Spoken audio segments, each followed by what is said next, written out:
सर्वांना माहीत आहे की चंद्रग्रहण आहे, सूर्यग्रहण आहे, परंतु खूप कमी लोकांना माहिती आहे की चंद्रग्रहणाची नक्की पौराणिक कथा काय आहे. तर पौराणिक काळानुसार देव आणि दानवांनी मिळून समुद्रमंथन केले होते, ज्यातून अमृत बाहेर आले. हे अमृत पिणारा अमर होणार होता. अमृताच्या वाटपावरून वाद होऊ नये म्हणून भगवान विष्णूंनी मोहिनी रूप धारण केले.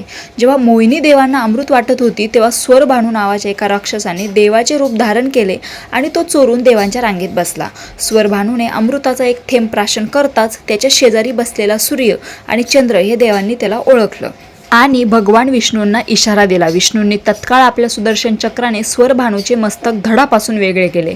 मात्र त्याने तोपर्यंत अमृत प्यायले असल्याने त्याचा मृत्यू झाला नाही. त्या राक्षसाचे कापलेले डोके राहू म्हणून ओळखले जाऊ लागले आणि शरीराचा खालचा भाग केतू म्हणून ओळखला जाऊ लागला. सूर्य आणि चंद्रामुळेच आपली ही अवस्था झाली असा राग मनात धरून राहू आणि केतू वेळोवेळी त्यांना गिळण्याचा प्रयत्न करतात. जेव्हा राहू चंद्राला गिळतो तेव्हा त्याला आपण चंद्रग्रहण म्हणतो. पण यामागे वैज्ञानिक कारणही आहे. विज्ञानानुसार जेव्हा पृथ्वी ही सूर्य आणि चंद्राच्या मध्ये येते आणि पृथ्वीची सावली चंद्रावर पडते तेव्हा चंद्रग्रहण होते. रामकृष्ण हरी.